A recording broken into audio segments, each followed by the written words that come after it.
문제통합 1강입니다. 자, 가를 먼저 보시면 천의 관념은, 자, 천이라는 것은 지금 어떻게, 자, 하늘에 대한 관념은 동양 철학에서 가장 오래된 관념 중에 하나였어요. 이미 중국의 은나라 때부터 천은, 자, 인간의 길흉화복, 어떤 행복이나 그 다음에 불행, 이런 어떤 일의 성패를 주관하는 주제성을 지닌 존재로 이해가 됐어요. 그래서 천은 의지를 가지고 있는 인격을 지닌 하늘의 제왕으로 여겼다는 거. 자, 하늘 자체가 뭐가 있다고요? 인격을 가졌다 이렇게 봅니다. 자, 또 천은 지상의 통치자에게 백성을 통치할 권위를 주고 나아가서 그 통치자를 감시하는 존재로도 여겼대요. 자, 어느 정도 권위를 부여하는 존재이면서 동시에 자, 감시, 통제하는 자, 감시자의 역할도 한다는 얘기네요. 따라서 천의 명령으로 발생한 자연현상은 정치 권력의 탄생과 변화 등의 현상을 이해하고 해석하는 증거, 그 기준이 된다. 이렇게 보시면 되겠죠? 자, 이처럼 오랫동안 중국인들은 천을 인격을 지닌 존재자이자 세상 만물을 주재하는 경외. 자, 경외라는 말은 뭐야? 공경과 두려움의 대상으로 보았다. 이렇게 보시면 됩니다. 자, 이렇게 신비화되고 인격화된 천을 이미 이전부터 널리 퍼져 있던 음양론과 오행론에 기반하여 체계적으로 설명을 해야 하는 학자가 바로 동중서입니다. 자, 그래서 우리가 음양, 오행론이라는 얘기 쓰죠? 자, 아래로 가시면 동중서는 천이 의지를 가지고 인간의 행위에 한다는 천인 감응론을 주장합니다. 자, 여기서 이 감응이란 말은 결국 어떻게? 서로가 결국 어떻게 통하는 거. 이렇게 보시면 되겠죠. 하늘의 어떤 뜻이 인간에게도 그대로 전달이 되고 이것이 결국 이것에 의해서 어떤 인간의 행동에 대해서 거기에 대한 지금 어떤 감시 내지 판결을 하는 게 바로 누구다? 이것을 바로 천으로 봤습니다. 통제를 하는 것이.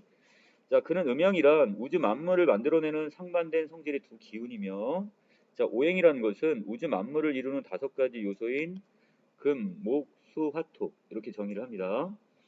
자, 그리고 천이 음양을 낳게 되고요. 그리고 또 그 음양은 오행을 낳게 되고 오행이 상생과 상극에 의해서 자, 이것에 의해서 사계절과 사방으로 생겨난다. 자, 이걸 주장을 합니다. 자, 왼쪽에 다시 정리해놨어요. 자, 천이라는 것은 자, 하늘에 의해서 결국 음양이 만들어지고 자, 또 이때 음양에 의해서 또 오행이 만들어지고요. 자, 이 오행에 의해서 사계절이나 또는 사방, 이 방향이 이렇게 형성이 된다 이렇게 보는 겁니다.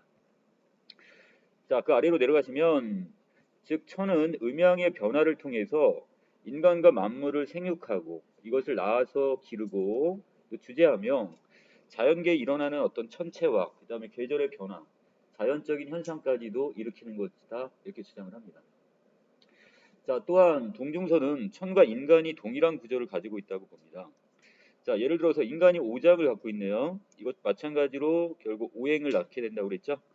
또 사지, 우리가 팔다리를 지닌 것과 같이 사계절이라는 것도 같다고 보고 있습니다. 자, 그 밑으로 이처럼 천과 인간이 동류의 같은 어떤 종류의 존재로서 동일한 어떤 기운, 기를 갖고 있기에 서로 감응할 수 있다고 주장을 합니다. 그런데 천과 인간이 감응한다고 해서 이것이 수평적 관계는 아니고 동등한 관계는 아니다 이렇게 보고 있네요. 자, 수평적이나 동등한 관계는 아니래요. 자, 그럼 달리 이야기하면 동중서는 천과 그 다음에 인간과의 관계를 상하 관계가 존재한다고 그랬으니까 이것은 수평이 아니라 그럼 무슨 관계? 자, 수직적 관계가 되는 거죠.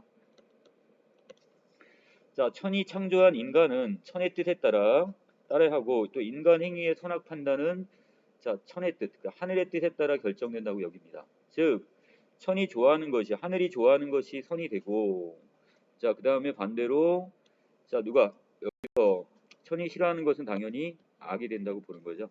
자, 선악의 기준을 결국 하늘이 좋아하느냐 그렇지 않느냐 이렇게 보고 있습니다.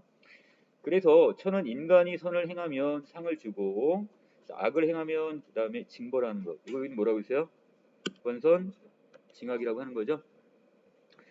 자, 그래서 그는 인간에게 도움을 주거나 피해를 주는 자연 현상도 이 하늘의 뜻에 따라서 자, 실현되는 것으로 보고서 오행의 상생에 의한 자연 현상은 하늘의 은덕이 실현된 것이고 자, 서로 간에 어떻게 서로 부딪히는 상극은 바로 자연현상의 어떤 천의 형벌이 실현된 것이다 이렇게 주장을 합니다.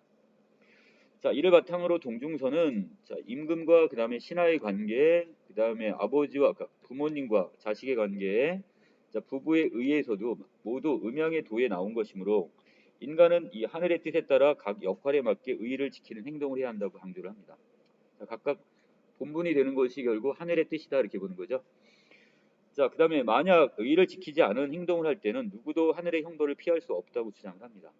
자, 또 군주가 하늘에 역행하거나 하늘의 뜻에 역행을 하거나 정치를 잘못하면 자, 천의 분노를 사게 되고 이때 천은 하늘은 화재와 지진, 일월치과 같은 여러 가지 경고와 징벌과 같은 여러 가지 천재지변 이것을 보여준다는 얘기예요. 자, 동중서의 천인 감흥론은 고대 전제 왕권 시대에는 자, 전제 정치를 합리화하는 왕권 신수설의 이론적 바탕이었지만 자, 왕권 신수설이라는 것은 왕의 권한을 누가 줬다? 이것은 신으로부터 신이 준 것이다. 이게 바로 왕권 신수설이잖아요.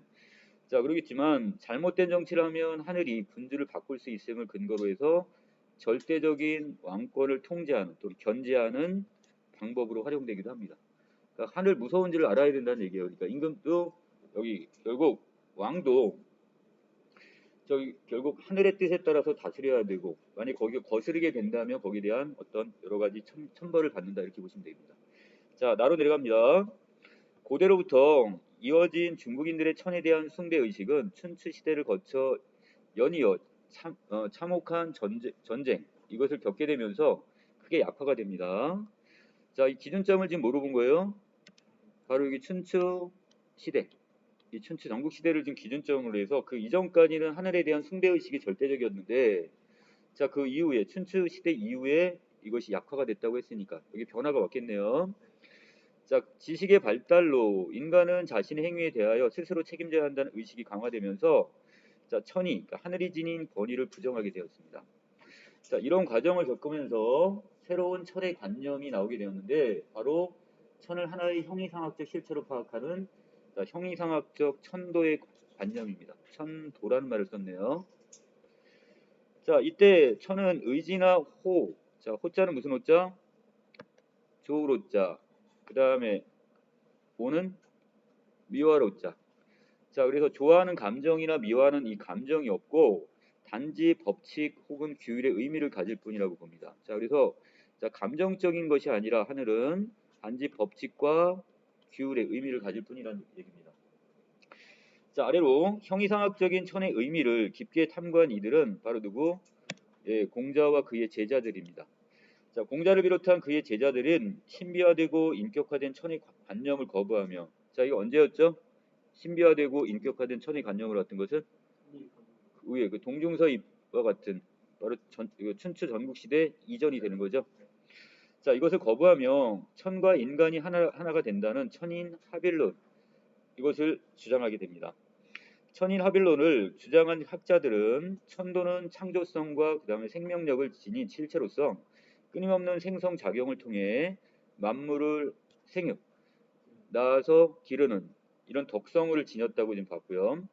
그리고 천도의 생성작용이 만물에 이르면 만물의 본성이 되는데 이때 만물 가운데 오직 인간만이 자신의 본성을 실현할 수 있으며 인간이 자기의 본성을 실현할 때 인간의 덕과 그 다음에 무엇의 덕이 그렇죠. 하늘의 덕이 합치가 될 수 있다 이렇게 보고 있습니다. 자, 밑에 천도의 생성작용이 인간의 생명 속에 들어와 자리 잡게 된 인간의 본성을 자, 각각 공자는 뭐라고 봤고요? 인이라고 봤고 어질다 이렇게 봤고 그 다음에 주자는 이것을 하늘의 이치, 하늘의 도리다 이렇게 봤고 자, 왕양명은 이것을 양지 자, 이것을 여기서 어딘 것을 알다 뭐 이렇게 해석할 수도 있겠고요. 아니면 이것을 기르다 이런 의미도 있겠고 자, 이것들은 모두 인간의 본체를 가리키는 것으로 공자는 인의 적극적인 실천을 가르쳤고 주자는 천리를 보존해야 한다고 가르쳤고 자, 왕양명은 자, 양지를 끊임없이 실천해야 한다고 가르칩니다. 자, 이는 모두 인간에게 자각적이고 주체적으로 자신의 생명의 안에 내재한 본체, 본성을 실현하려는 하라고 가르치는 것 동일하네요 지금. 그들이 본체의 실현을 강조한 것은 그렇게 하면 결국 인간의 생명 활동은 모두 선의 표현이 되며 자 결국 궁극적으로 어디에 도달할 수 있는 거야? 예, 덕의 완성에 도달할 수 있게 되는 거죠. 자 이를 천과 인간이 합덕한 서로 덕을 합쳤다. 그래서 이거 합덕이라고 표현했네요. 자 경지라고 하는데 이것이 바로 공자와 그의 제자들이 말하는 자 천인합일의 참된 의미가 되겠네요. 자, 그 다음에 천인합일은 대단히 높은 정신적 경지로 이러한 경지에 완전하게 이르기는 결코 쉬운 일이 아닙니다. 자, 왜냐하면 인간이 천인합일의 주체이긴 하지만 자, 인간도 주체이긴 해요. 그 외 덕성을 이루는 어떤 하나의 주체가 되긴 하지만 기질적인 제약 때문에 자, 사욕에 빠지기가 쉽습니다. 자, 개인적인 어떤 욕심이나 욕망 자, 이런 것에 지금 빠지기가 쉽고 마음의 동기가 순수하지 못할 수도 있습니다. 자, 이것이 악한 존재로 우리가 또 악한 행동을 할 수가 있는 거죠.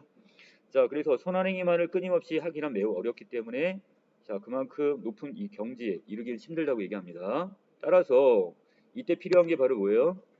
그렇죠. 교육과 자, 내면적인 수양. 자, 이것을 통해 인간이 자신의 본성을 실현하기 위한 노력을 끊임없이 할 수 있도록 해야 한다고 강조합니다.